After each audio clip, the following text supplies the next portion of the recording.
My name is Anita Vaughn. I am 63 years old, a widow, and for more than 4 decades this house has been my safe place. Every corner carries a memory, every wall echoes with stories of my family. But on that morning, everything I believed about safety and family began to collapse. It started with an ordinary routine. I was in the kitchen pouring myself coffee into a porcelain mug that once belonged to my mother. Sunlight filtered through the curtains, dancing on the cream-colored walls I had painted myself. It felt like any other day, until the sound of the doorbell broke the silence. When I opened the door, a man in his 50s stood there in blue overalls with a heavy toolbox. His name was David Miller, the plumber my son Ethan had recommended. At first I thought he was here to fix a simple leak. He spoke calmly, reassured me that it might take some time, and went down into the basement to investigate. I continued cleaning the counters, listening to the faint echoes of his tools below. Minutes stretched into nearly an hour. When he finally returned, his face was pale, his hands trembling. He set his toolbox on the floor, looked straight into my eyes, and spoke words that made my blood run cold.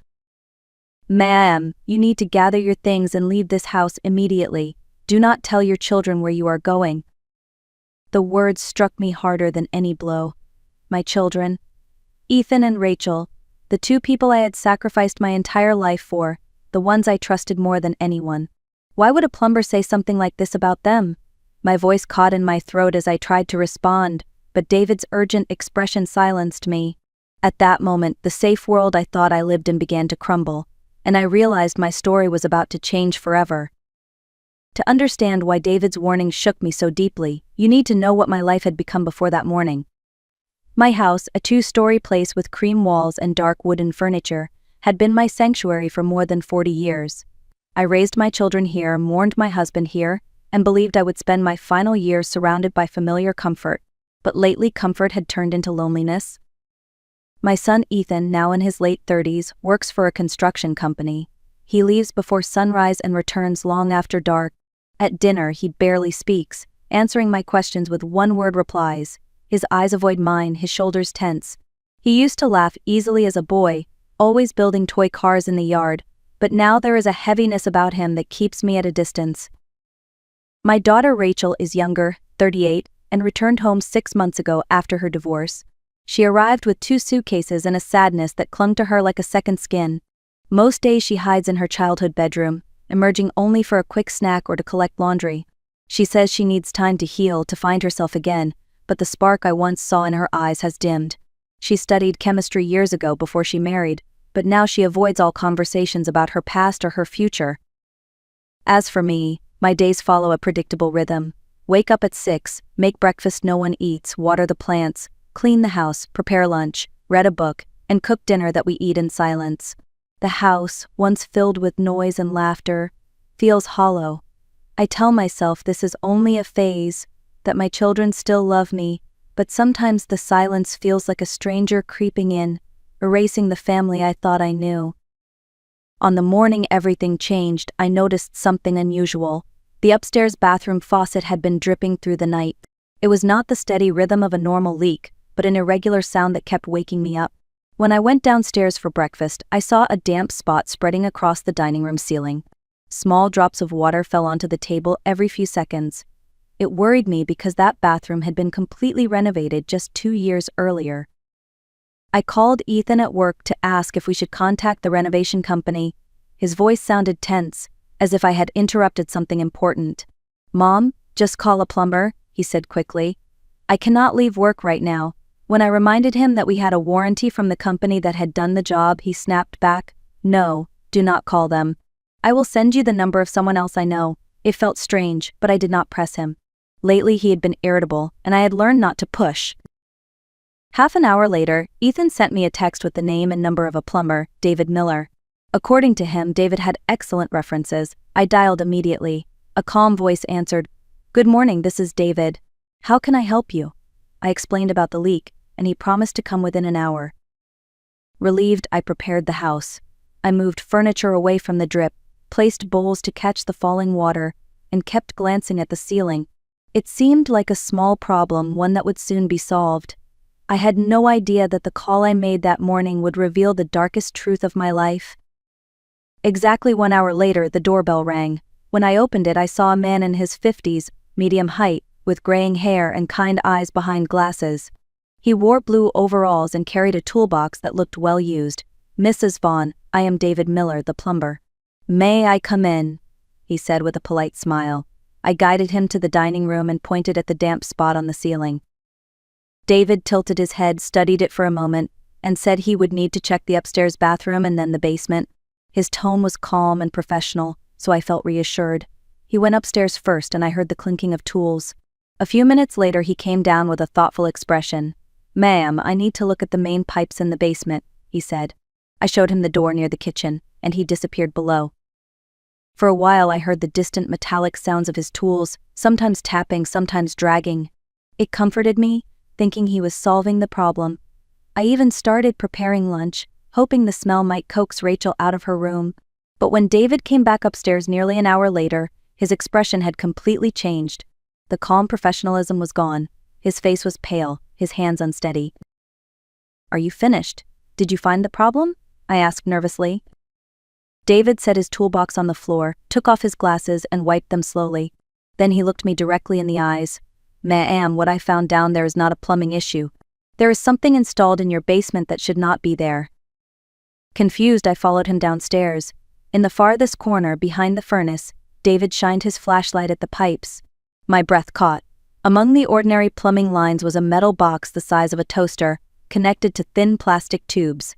Inside, faintly visible, were compartments holding strange colored liquids. Tiny digital timers blinked red. "This," David whispered, "is connected directly to your ventilation system, and it is not meant to keep you healthy." I stared at the strange device, my heart pounding in my chest. The thin tubes snaked up into the ceiling, vanishing into the air ducts that led to my bedroom. I reached out with trembling fingers and touched one. It was warm, as though something had recently flowed through it. "What is this supposed to do?" I whispered. David's voice was steady but grave. "Ma'am, in my 20 years of plumbing and ventilation work, I have seen a lot. This is no purifier, no repair, and certainly no harmless device. It is designed to release substances into the air you breathe, slowly, carefully over time. The symptoms would look like natural aging, fatigue, headaches, weakness. You would never suspect the real cause." My knees buckled, and I leaned against the furnace for support. For months, I had been exhausted. My head often ached, and sometimes I felt too weak to climb the stairs. I told myself it was part of growing older. But now, faced with this metal box, I could not ignore the truth. Someone wanted me sick. Someone wanted me gone. David turned the flashlight to the digital timers. "Judging from the residue and wear," he said quietly, "this has been running for at least 8 or 9 months. My stomach dropped. That was exactly when my health had begun to change. But who could do this? My voice broke. Who would have access to the house, enough time to install it, and the knowledge to make it work? David hesitated, then spoke carefully. Someone who knows construction, someone who understands chemistry. The names struck me like lightning. Ethan, Rachel, my children, the people I had trusted most. For a long moment I could not speak. My mind kept circling the same impossible thought, my own children. Ethan with his tired smile, Rachel with her downcast eyes. Could they really be behind this device? I wanted to deny it, but the facts were too precise, too deliberate. David touched my arm gently. "Ma'am, listen to me, you are in danger right now. Whoever installed this system knows exactly what it does. If they suspect you have discovered it, they might act quickly. You need to leave this house immediately. Do not tell your children where you are going. Take only what is essential." I stared around the basement, then at the familiar stairs leading up to my kitchen. This had been my home for 40 years. I had painted these walls, stored Christmas decorations here, folded laundry here. It felt surreal to think of running away from it as if it were a trap. But David's voice was firm. "Please, Mrs. Vaughn, pack your documents, some clothes, your identification. We can come back later with the police. Right now, your safety is more important than anything else." My hands shook as I climbed the stairs. Every step felt like I was walking out of the life I had known. In my bedroom, I pulled out a small bag, stuffed it with my passport, bank papers, and a few personal items. On the dresser, a photo of Ethan, Rachel, and me from last Christmas smiled back at me. I slipped it into the bag, not for comfort but as a reminder of how blind love can be. Then I followed David out into the sunlight, leaving my home behind. We drove in silence for several blocks before David pulled into a modest hotel on the edge of town. He paid for the room in his own name and handed me the key. Inside, the space felt small but safe. A bed, a desk, heavy curtains that blocked the view from outside. For the first time in years, I locked a door behind me with trembling hands. Sitting across from David at the small table, I tried to steady my breathing. My thoughts kept racing back through recent months, replaying conversations that now carried new meaning. Ethan had suggested more than once that I should consider selling the house. "It is too big for one person, Mom," he said. "The upkeep must be difficult." At the time I thought he was worried about me. Now, it sounded like he was evaluating property value. Rachel, too, had asked pointed questions. "Do you have enough savings for medical expenses, Mom? Have you thought about long-term care?" I had assumed it was concern, but perhaps she was calculating what would be left after I was gone. I pressed my face into my hands, the weight of betrayal pressing down on me. My children, who once clung to me when they were afraid, might have been planning my death while sitting at my dinner table. David's voice broke the silence. "Mom, denial will only put you in greater danger. The signs are there, and now that you see them, you cannot go back to pretending." By the following afternoon, David insisted we needed more than suspicion. Without evidence, the police might not believe a word of our story. He offered to return to the house under the pretense of checking whether his repair had held. I was terrified for him, but he assured me it was safer if he went alone. Before leaving, he promised to take photographs of the device and, if possible, collect samples of the chemicals. I spent those hours pacing the small hotel room, every creak in the hallway making me jump. When David finally returned, he carried a folder tucked under his arm and a camera hanging from his neck. His face was grim. He spread the photographs across the desk. Each image showed the device from a different angle: the tubes, the colored liquids, the digital timers. The evidence was undeniable. But that was not all. As he adjusted his glasses, his voice dropped. "While I was in the basement, I overheard your children talking in the kitchen. They thought I was still working downstairs." My stomach clenched. "What did they say?" David's eyes held mine steadily. "Ethan told Rachel that you had been acting strangely, that your answers were evasive. Rachel said they could not risk waiting another 2 months. She suggested moving to Plan B." Plan B. The words made me shiver. What did that mean? David shook his head. They did not explain, but the tone was clear. They were willing to speed things up. I sank into the chair, my hands gripping the edge. My own children were plotting a faster way to end my life. That evening my phone began to buzz with calls and messages. First, "Rachel, Mom, are you okay? You've been gone longer than usual." Then, "Ethan, where exactly are you? Why aren't you answering us?" Their words looked concerned on the screen, but after what David had overheard, they felt like traps disguised as care. I typed back as calmly as I could. "I am fine. The bank was crowded. I will be home later." My hands trembled as I hit send.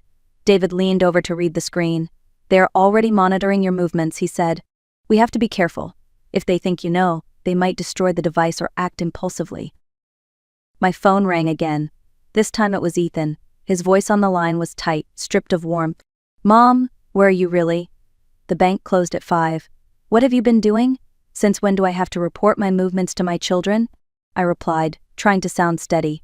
A pause, then a tone I had never heard from him before. "Especially when you start acting so suspicious, Mom." I hung up quickly, my heart pounding. David met my eyes. They know something is wrong. And if they have a plan B, it will not be subtle.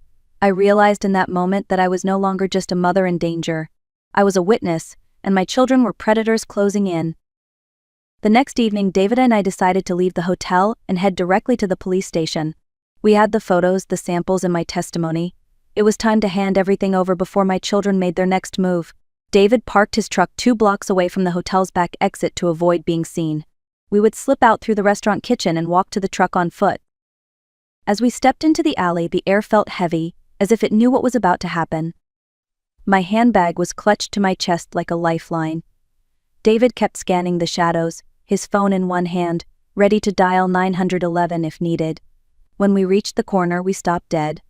Next to the truck stood Ethan, his phone in one hand and what looked like a tire iron in the other. His posture was tense, eyes fixed on the alley. We backed up quickly, but footsteps echoed behind us.